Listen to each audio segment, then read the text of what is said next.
So Expedition 33 was released recently, and I spent a lot of time exploring the map, the world, and doing just about everything you can in Expedition 33.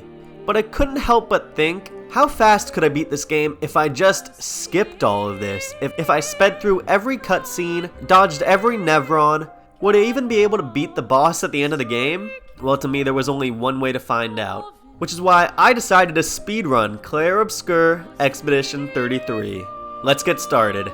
We're also going to be doing this on story mode, the easiest difficulty, because I kind of plan to be under leveled at the end of this game, so I'm going to need all the help I can get.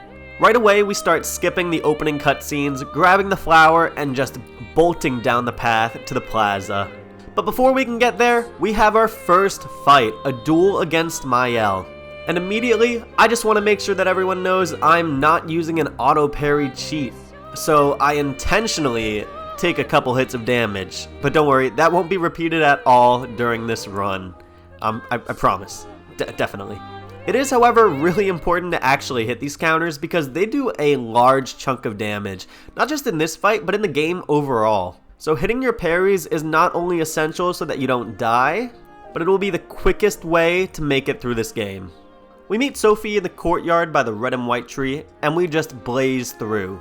We don't talk to a single person or go down any alleyway to look for anything, just straight through to the harbor until we get to our next cutscene, which takes place after the Gamage, right before our expedition leaves. There are two people that we have to talk to here. First, our apprentices, and second, Mael. She will ask for a rematch of our duel earlier where we effortlessly became victorious.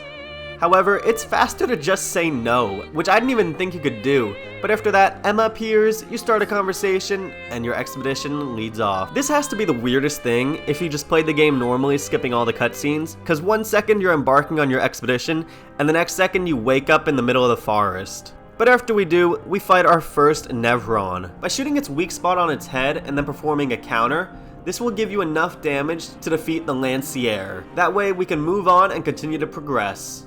After running forward a bit more, we find Lune in this cave, the first expeditioner to join us on this quest, and immediately we perform another battle against a bigger Nevron. Luckily for us, this one also has a huge bulging weak spot, so we take advantage of that once more, and performing an Ice Lance brings us an immediate end to this battle. Now as we continue forward, we're going to avoid any further Nevrons and stop in this cave in order to pick up a Picto. Pictos are essentially buffs that you could have on your characters, and you can only have up to 3, which is why it's going to be essential to equip this early. This is a really strong addition to our character, and everyone can use this same Picto as long as we win 5 fights with it equipped. So these strong Pictos are going to have to be equipped as early as possible. That way at the end of the game, we're going to have an entourage of strength buffs against our opponent. We only have to take on our next opponent when we get another cutscene, which are again easily defeated just by counters, so easily in fact that they are actually one-shot if you counter their attacks. After our next cutscene, our characters see flares and head towards them in order to see if there's any survivors. And as soon as you leave this cave, you're going to turn a sharp right. This way we can pick up another Picto. We're going to want it for this boss fight coming up. And keeping right, we can also avoid any Nevrons in the area. As soon as we get to this flag, we can upgrade our attributes, but the only one that we're going to be focusing on is Might. The longest part about this is going to be our battles, so the quicker we can make our fights, the better. We face our first boss. Her attacks actually aren't very difficult at all, and in story mode they deal no damage practically, so the only real threat is just not finishing that fast. And I make a great example of that by missing a few of my counters. Another thing to note here is she summons these minions to attack alongside her, and we actually don't want to counter them. It's better to dodge because it's going to take more time for the animation of the counter to play than it would be to just dodge their attacks. They're not our main focus anyways, and as soon as we kill the boss, the battle will be over. After beating the boss and skipping a few more cutscenes, we can rush our way to Flying Waters, but not before making camp for the night. And what making camp is essentially just skipping more cutscenes. You skip any cutscene that is there, you go to sleep, you skip another cutscene if it pops up, and you continue your journey. But when we are actually in the Flying Waters, we continue our same strategy as before, passing by every Nevron and just darting towards our objective. Now, something about the flying waters that's worth mentioning is this is the most jump scary area in the run. It's a lot harder to dodge these Nevrons because they just keep popping out of nowhere. But we make our way to the manor unscathed and skip a few more cutscenes before getting Mael, our third expeditioner in our party. The next fight we have is against the curator before we leave the manor, and it's more of a tutorial than a fight. It's just in order to teach you how to perform a jump attack, and because of that, it's over pretty quickly. We keep running and eventually we make it to Goblu, who is such a tanky boss for this early in the run that it takes me such a long time just to defeat him. And I counter pretty much every attack he sends towards me. He just has a lot of health. But like before, he's defeated and we can make our way out of the flying waters. As we make our way to Ancient Sanctuary, this is actually where things get quite interesting. If you've played the game, you probably remember facing multiple enemies in this area, but we're gonna make it through this area without fighting a single enemy. So how do we do that?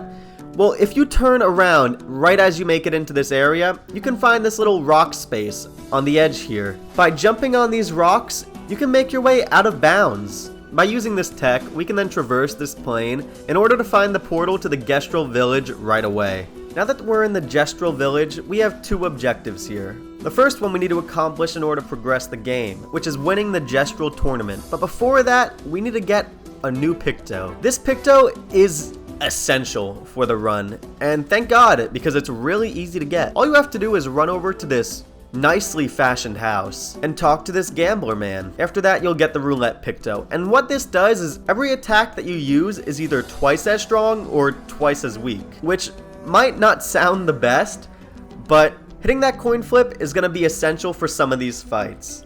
And if we don't hit it, we just restart, so it's not that big of a deal. I want to equip this immediately so that everyone can learn it as soon as possible. Since we're going to be fighting in the Gestrel tournament, we're going to go against 4 different enemies, so it'll almost be unlocked by the time we're done. We also want to perform this tournament using exclusively Mael. By doing this, we'll get a sword called the Metalum after this fight, which has an ability that always puts you in Virtuoso stance at the beginning of battle. And Virtuoso stance makes your next attack 200% stronger. So if we hit the roulette, we'll do twice as much damage, and if we're in Virtuoso stance, we're already doing twice as much damage, so we can do 4 times as much damage despite being underleveled and a bit early in the game. But in order to get that sword, first we have to make it through the tournament. So we go against the 3 Gestrels and finally our 4th Expeditioner. After this battle, we can finally set up our A-team, which is going to consist of Gustav, Ciel, and Mael. We can also learn skills, which for the time being, Mael's primary attack is going to be Rain of Fire, which for the time being, Gustav will apply a buff, Ciel will attack with Sealed Fate, and Mael will attack with Rain of Fire. But first, we have to get Eske in order to get to the next area. So we stop at Eske's nest, and in order to get right into the battle, we can also perform a skip in this area as well. By jumping on these rocks, we can go out of bounds and then clip back into the stage when we meet Francois, who will be the test subject of the new skills we've learned. Once inbound, we actually have to walk towards the exit for the cutscene to start and for the battle to begin, but we're immediately flushed right into the battle, and I immediately lose a team member, just to prove again that I do not have an auto parry. But immediately, Mael is in her Virtuoso stance and uses her Rain of Fire. I don't even know if she hit her roulettes, but either way, it's over. Francois also gives us another Picto that we're going to want to learn in order to do more damage during this run. But after that fight, I make my way towards Eske, and then we trigger 2 cutscenes before exiting Eske's nest and making our way to the Stone Wave Cliffs. Now, Stone Wave Cliffs is a big area, and unfortunately there's no big skip for us to take, so we just have to run through as fast as possible. And we will make a few stops along the way in order to get some items. So the first stop is almost directly after entering, as we hang right towards this ink chest. And in order to open this, we have to shoot the 3 ink blots. We're stopping for this chest because it gives us a really powerful weapon that Gustav's counterpart is going to be using later in this run. After picking that up, we continue until we see these cultists, and then we hang right onto these ledges up here. This is where we're going to get the first strike Picto, another essential Picto for this run, which is why I will be equipping it before our next fight. It basically just allows you to strike first, but going first in this game will make a fight a lot faster and also a lot easier, because that's less damage that you're going to have to avoid. Finally, before the next boss fight, we stop at our flag and upgrade our might just a bit more. It does not hurt to be strong for these battles, especially since most of the fighting we do are against bosses. And this one is no exception, as we verse the Lamp Master, and this is also our first boss with more than one phase. So despite the fact that Mael does half his health in one attack, it really only does a quarter of his health because we have another phase to go through. Either way, this fight is actually really easy. This is probably the easiest boss fight in the game, and we're able to make our way to the next phase quite effortlessly. And honestly, the second phase is not too different. As Gustav is already overcharged, Mael is already in Virtuoso stance, and Ciel is already in Twilight, which are basically the strongest stances for each person. Not only that, but I hit my counters, except for this one. I don't hit these parries that well. But other than that, I hit my counters, and that forces us into a quick completion of this boss. As we face the white-haired man, it's faster not to attack and rather just skip your turn, so that's what I do. And after we skip this very sad cutscene of Gustav's untimely demise, we're back at camp and we have to continue our journey. The good news, however, is that SK can swim, and SK swims a lot faster than SK runs. So because of that, we are quickly in the Forgotten Battlefield. And only an hour into the run, doing my best to adjust for in-game time rather than real time, we are in Act 2. Now I think in my first playthrough of this game, it took me probably 10 hours to get to Act 2, so this is a great improvement upon that. After a cutscene, we're forced to fight another Nevron, but it's child's play compared to the boss that we just had. And as we run past the following Nevrons, that is the only one that we'll have to fight in the Forgotten Battlefield other than the boss up ahead. So we go from a boss to a normal Nevron, then to another boss. There's a lot of boss fights. It's also important to stop at one of these flags and upgrade Verso's might. He has a lot of points that aren't put towards any skill yet, so we max out his might to the best that we can. There's another really important Picto up here in this house on the right, where a Gestrel is selling the Inverted Affinity, and since we're not really going to be doing any healing, the damage boost that this gives us for the first 3 turns of the fight will be very necessary going forward. Now while I find Lamp Master to be objectively the easiest boss in this game, I really have never had a problem with Duel East. But again, this is a 2-phase boss fight, so the first phase is never really that hard. Now of course, after saying I've never had a problem with this fight, I do suffer a casualty during it. But that doesn't matter, because Verso's not really here for damage, although his Berserk Slash does an exceptional job. Mael will be the one to ultimately finish off this battle, and many other ones going forward.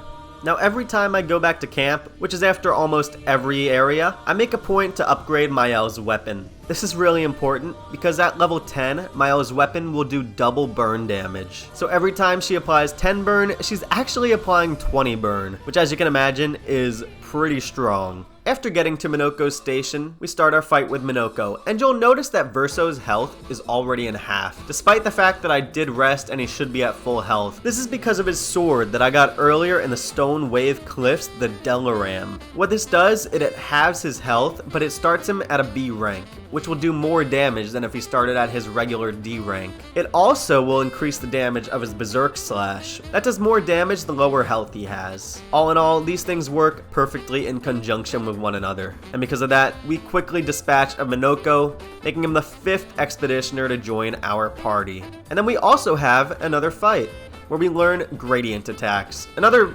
tutorial fight like the Curator. And before all these fights, I'm equipping Pictos without their Lumina unlocked yet to Ciel and Gustav. That way Mael can prioritize her damage, while these good Pictos are unlocked by my other 2. Now once entering Old Lumiere, we immediately get split up by Minoko's attack. But with Minoko's party, we don't actually have to face a single Nevron as we speed through the area. It's not until we join Mael and Verso that we have a few battles we encounter, all being particularly easy, and we continue along until we get to our next boss battle at the Manor, going against Renoir.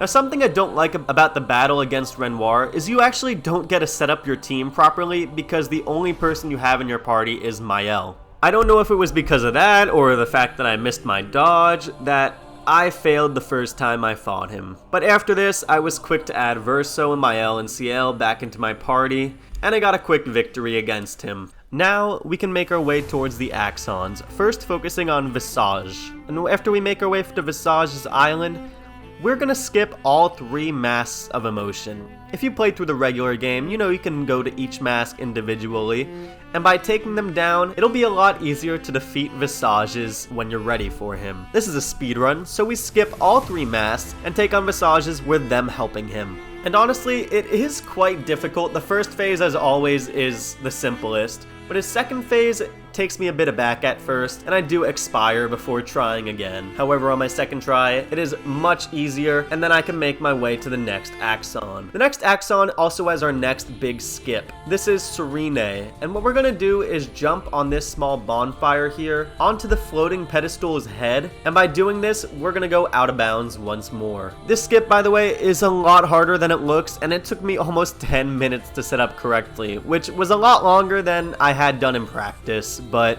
what can you do? So eventually I get on the floating pedestal and I can glitch my way out of bounds.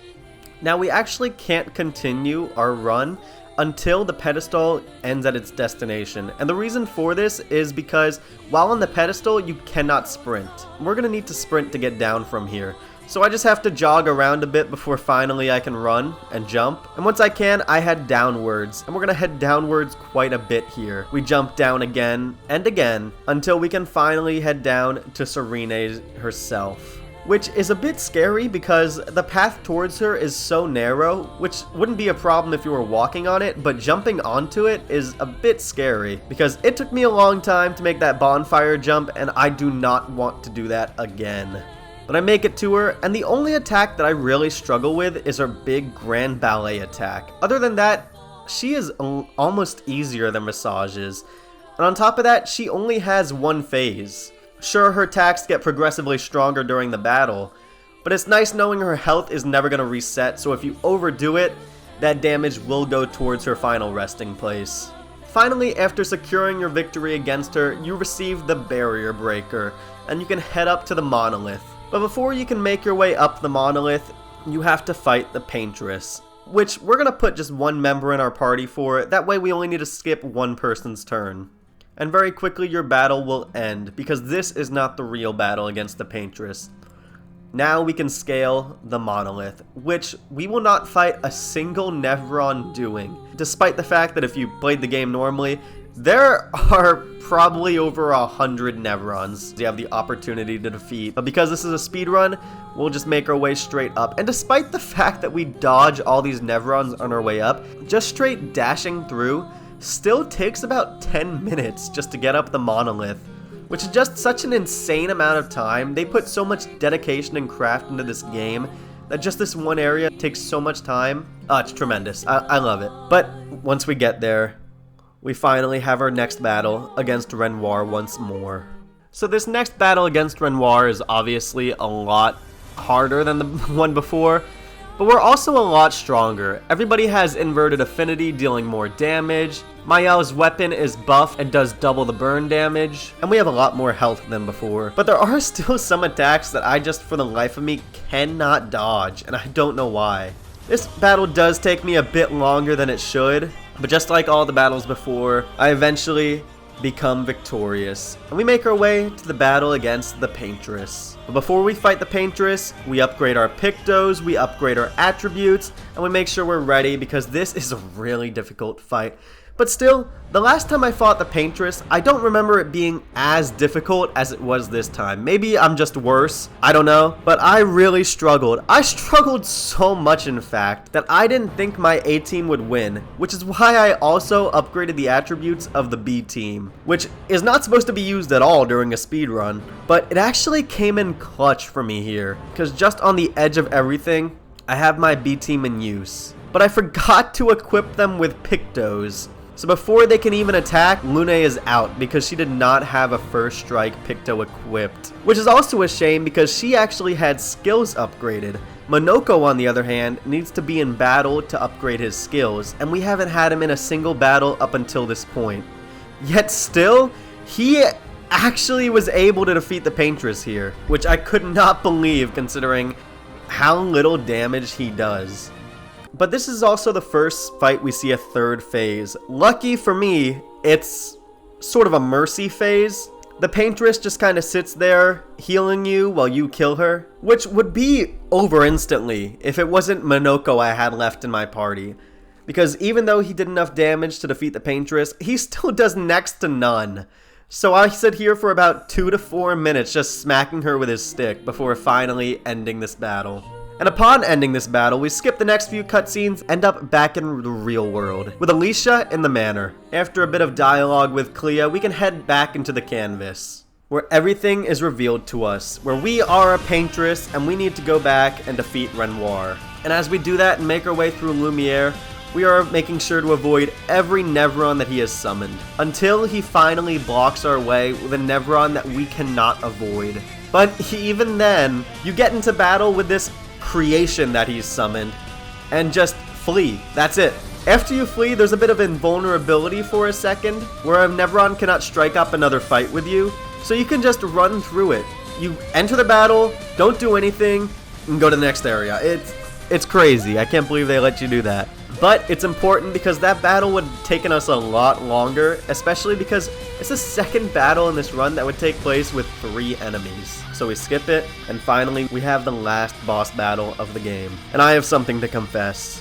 You are going to notice that timer go up quite a bit during this period. Yeah, I really struggled against Renoir's 3rd battle with me. So what's going on here? Well, the first thing you're going to do is just as before, you have Verso power up the group. He uses his buff, but then we're going to go on to CL, and she's going to use a move that she really hasn't used in this speedrun at all, and that is Intervention. And what this does, it gives the target ability power. But not only that, it also makes it their turn immediately. So after Verso takes his turn, CL goes and makes Verso go again. And then he can use a skill called Leadership. And this will give everyone in the party other than himself more ability power. It'll also take his perfection down a rank. We can do this, however, because his sword already has him at rank B. If he didn't have the sword, he wouldn't be able to cast this. And after that's done, we can attack with Mael, who because of her sword is already in Virtuoso stance. And now that she has max ability power, she can use Stendhal, which is just a really powerful single target attack. So powerful that it actually nerfs you by giving you a defenseless, which makes you take 25% more damage than you originally would if you get hit. And just like that, before Renoir can attack, the first phase is over, as long as you hit your roulette coin flip. That sounds easy enough, but now you have to take on his second phase, where you have to hit that roulette coin flip again. On top of that, you have to do it without getting hit, and Renoir attacks like 5 times before you can even go. You need to not get hit because of all the Pictos that we have on right now. We have Inverted Affinity, which keeps you inverted, and if you are inverted, you deal more damage. So if Mael dies and get revived, she won't be able to deal more damage because she won't be inverted anymore. She also has Immaculate on, which deals more damage if she has not been hit during the battle. So she can't get hit because if she takes damage, she'll deal less damage. She also no longer has her augmented first strike because that only counts for the first strike. So it's really essential that we have all these Pictos active and hit our roulette and are in Virtuoso stance, which we can activate with a gradient attack. But you get the point. It's a lot on a lot. So with that being my excuse, that's why it took me almost 4 hours to complete the speedrun, with almost an hour of it just being on this Renoir fight alone. But eventually I get the luck and the skill that I need to persevere, doing a huge chunk of damage to Renoir, and I finally have the last battle of the game. This is a duel versus Mael and Verso. And because, as you probably guessed, Mael is our main damage dealer, we're going to be picking Mael, which will secure us the bad ending of the game. And while that is true, it will end the game, which is all we're looking to do in this speedrun, so that's what we do. And to our credit, we don't have to see the bad ending because we're just going to skip all the cutscenes, so there you have it. That is the Clair Obscur Expedition 33 speedrun. The longest time that would be on the leaderboard, but that is it. This is an absolutely fantastic and tremendous game, and if you haven't played it, even if I spoiled it for you, I highly suggest you picking it up. It is just so fun, so full of wonder and enjoyment. It would almost be a waste of time for you not to play this game. With that being said, I don't think it's as enjoyable to speedrun it. I think you really have to take this game for what it is, spend your time in this world. So I'm much more looking forward to 100%ing this game than I was to speedrunning this game. But if you enjoyed this video, please like and subscribe. Take care.